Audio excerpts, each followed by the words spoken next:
frères et sœurs, dans cette nouvelle vidéo, nous allons analyser ensemble les matchs de ce jour. Il s'agira notamment des matchs de Europa League, de l'Europa League Conférence, du championnat anglais et du championnat turc. Je vais commencer par l'Angleterre. Il y a un match qui oppose deux très bonnes équipes, à savoir Newcastle et Brighton. Newcastle défend sa troisième place au détriment de Manchester United et de Liverpool. Et Brighton veut tout faire pour rentrer dans la zone qui pourrait les amener au moins en Ligue des Champions. Et cette équipe est capable. Une équipe très forte, très dynamique. Sur les 5 derniers matchs, les deux ont gagné 3 des 5 derniers matchs. 2 défaites pour Brighton, 1 défaite pour Newcastle et un match nul. Cependant, dans ce match, il faut savoir que cette année, Newcastle est une équipe extrêmement en forme, surtout défensivement. Cette équipe n'a encaissé que 31 buts au cours de l'année, et au même titre que Manchester City en championnat. Et a quand même marqué 63 buts, contrairement à Brighton qui a marqué 66-7 mais qui a encaissé 45. Cependant, vu l'importance de ce match pour les deux équipes, je pense que les deux finiront par trouver le chemin des filets avec un avantage pour Newcastle. Donc dans ce match, on va aller simplement sur Newcastle ou match nul et plus de 2 buts dans le match. Voilà, Newcastle ou nul et plus de 2 buts dans le match, une cote 1,70, une belle cote à chercher. Après ça, je vais directement en Turquie. Au niveau de Turquie, il y a un seul match. Et le match, c'est bien entendu Fenerbahçe qui s'oppose à Trabzonspor. Ici aussi, le match est extrêmement important pour l'équipe de Fenerbahçe. En effet, cette équipe a toujours la possibilité de reprendre la première place et se retrouver, n'est-ce pas, en Ligue des Champions. Actuellement, elle est qualifiée pour la Ligue Europa Conférence, mais elle peut tout faire pour se retrouver, n'est-ce pas, en Europe. C'est-à-dire précisément en Ligue des Champions, parce que cette équipe a de quoi approuver. Sur les 5 dernières sorties, elle a gagné 3 matchs et cette équipe a fait 2 nuls et 0 défaite. Actuellement, Trabzonspor, ça va pas du tout, ça va pas trop, surtout défensivement. Cette équipe encaisse beaucoup, même si Fenerbahçe encaisse beaucoup, que ce soit au niveau de l'effectif, au niveau de l'état de forme et tout. Fenerbahçe reste quand même supérieur à cette équipe de Trabzonspor et je pense qu'ils vont s'imposer dans ce match, une victoire de Fenerbahçe. Donc ça c'est le deuxième match. Je tiens à rappeler tout le monde que j'ai une nouvelle chaîne. Cette vidéo sera publiée sur les deux chaînes. Commencez à vous abonner sur la deuxième chaîne également parce que ça sera important. Là-bas, je vais vous donner vraiment des coupons. Voilà, mais je veux d'abord que vous commencez à vous abonner à la chaîne. Habituez-vous à cette chaîne-là. Et voilà.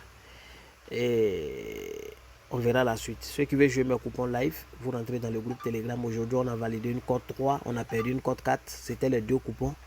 Et je pense que demain, on peut encore frapper quelque chose.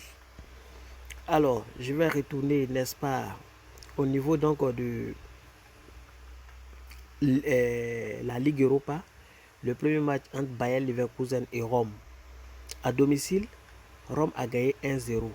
Mais actuellement, il faut savoir que Bayer Leverkusen, c'est une équipe extrêmement en forme. Et je pense que dans ce match, je ne vais pas faire trop de commentaires. Mais je sais que dans ce match-là, ils vont revenir. Et pour moi, ils vont finir par se qualifier. C'est pourquoi j'irai sur la base de la victoire de Bayer Leverkusen dans ce match. Il y a Séville qui joue face à Juventus. Juventus, à première vue, au niveau de l'effectif, est au-dessus de Séville. Cependant, au niveau de l'état de forme, Séville a un léger avantage par rapport à l'équipe de Juventus. Au niveau de la motivation également, Séville reste quand même un costaud de ce championnat. C'est comme Real en Ligue des Champions. Toujours, il y a le doute. Et Juventus aurait dû mieux faire pour gagner à domicile. Ayant fait un match nul à domicile face à cette équipe de Séville, je pense simplement qu'ils n'auront pas la capacité de vaincre Séville à domicile. Et pour moi, dans ce match-là, Séville va s'imposer. Victoire de Séville. Après ça, je viens sur le match qui oppose Alkmaar à West Ham. Alkmaar, c'est une très bonne équipe. Pour ceux qui ne connaissent pas cette équipe, c'est une équipe de la Belgique. autant pour moi, des Pays-Bas. Une équipe qui vraiment est très en forme. Et quand vous regardez les dernières sorties de cette équipe-là, même face à West Ham, c'était un match assez intéressant. Au match aller, West Ham avait remporté le match 2-1, mais je pense que ça va être difficile au match retour. Cependant, je pense que dans ce match-là, les deux équipes peuvent encore trouver le chemin des filets. Et j'irai encore sur cette base, les deux marques simplement. Une cote au-delà, une très belle cote. Voilà, mais je donne un avantage quand même à Alkmaar. Donc victoire ou nul d'Alkmaar et 2 buts. Ça peut, et 2 buts dans le match, ça peut passer. Et finalement, c'est le match qui oppose Bâle à Fiorentina. Fiorentina s'est fait surprendre à domicile la semaine dernière. Cependant, demain, c'est un autre visage qu'ils vont montrer dans ce championnat. Parce que cette équipe est largement au-dessus des Bâle, qui vraiment une équipe qui encaisse beaucoup.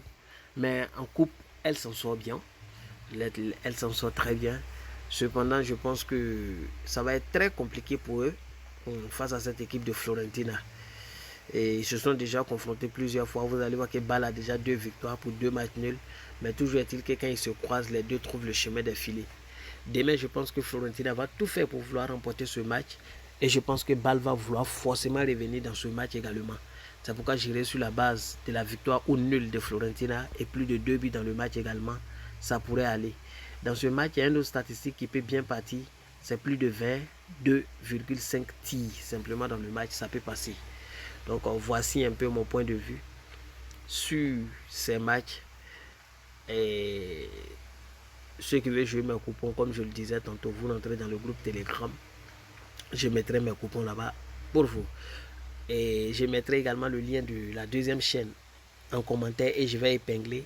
Abonnez-vous à cette chaîne parce que là-bas je donne des coupons, voilà, pour essayer de dissocier les choses. Ici je fais l'analyse des matchs pour ceux qui sont intéressés et là-bas je donnerai que des coupons. Merci bien, bonne journée à vous.